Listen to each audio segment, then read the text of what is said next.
নমস্কার বন্ধুরা, দেখুন কেমন পুড়িয়েছি একটা জায়গা, এই যে গলাতে, এখানে, এই যে এখানে সব পুড়েছে। এইগুলো ভেতরগুলো অনেক বড় বড় ফোসকা হয়েছে, দেখুন বড় বড় ফোসকা হয়েছে।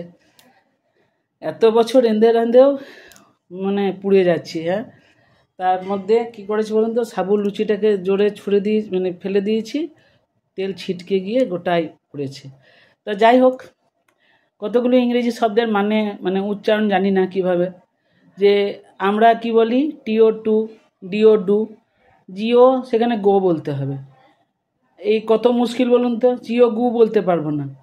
আবার এখনকার দেখবেন অনেক এত বেশি ইংরাজি বলে সবাই, হ্যাঁ, নিজেই ভুলে যায় যে কোনটা ইংরেজি বলছি, কোনটার এটার বাংলা মানে কি। তো যাই হোক, আমরা চেয়ারের বাংলা মানে অনেকে মানে বলতে পারবো না। আরামকে দাঁড়া, এইসবগুলো আমাদের মাথাতে থাকে। আর আরেকটা জিনিস হচ্ছে, এখন দেখবেন সেদিনে আমার সাথে এক ভদ্রলোক যাচ্ছেন, নিয়ে বলছে যে কেয়া দেখো এখানে কত টয়লেট লেখা। মানে টুলেট লেখাটাকে বলছে টয়লেট লেখা। তো এই যে ইংরেজিটা মানে বলতেই হবে ইংরেজি। হ্যাঁ, বলছে দেখো, মানে আমি বলছি মানে টয়লেটটাকে বলছে হয়তো। তো আমরা এখন ভুলে গেছি যে বাথরুম যাব বলছি না, এখন আবার ওয়াশরুম, তারপরে টয়লেট, এই সরি টুলেট, টুলেট নয় টয়লেট। আগে মানে এখানে মানে বাড়ি ভাড়া পাওয়া যায় লেখা থাকতো, এখন সব জায়গায় টুলেট। হ্যাঁ, তো এই এত ইংরেজি শব্দ, ইংরেজি আর বাংলাতে গন্ডগোল হয়ে যায়। আবার এখন মানে বলছি তো, যে এখন আর কেউ পায়খানা যাবো বলে না, বলে পটি। আবার যারা বলে না পটি, পটি যাবো, আমাদের বাড়িতেই বলে। মানে আমার বাড়িতেও প্রচুর আছে, ওরকম বলি না ইংরেজি জানা আমার সহচরীগুলো। তো এত ইংরেজি শিখে, হ্যাঁ, এখন আর বাংলা আমি আর ভুলে যাব। বাংলা কেউ হচ্ছে দেখবেন ছেলের, যদি আমি জিজ্ঞেস করছি, কেউ হয়তো যারা একদমই হয়তো জানেই না পড়াশুনো, তাদেরকে হয়তো জিজ্ঞেস করছি যে ছেলেকে মেয়ের বিয়ে 12 বছরে 13 বছরে, ছেলের ইনকাম বেশি নয়, এখন আর রোজগার নয়, এখন ইনকাম। ছেলের ইনকাম, হ্যাঁ, যা ইনকাম করে তাতে ভালোই ইনকাম করে। মানে এখন আর বাংলা বলুন তো, এখন আর বাংলা চলে না। বাঙালি বাংলায় ফিরে আসতে চাইছে না।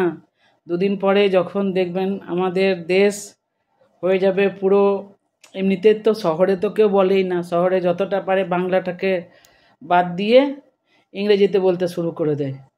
তো আর আমাদের কি হয়, আমরা যারা না ঘরকা না ঘাটকা, তাদের মুশকিল হয়। হ্যাঁ, ফরফর ইংরেজি বললে বুঝতে পারবো কেন, ফরফর ইংরেজিতে বুঝতে পারি না। তো বাঙালি একটু বাংলায় ফিরে এসো, বাংলা কথা বলো।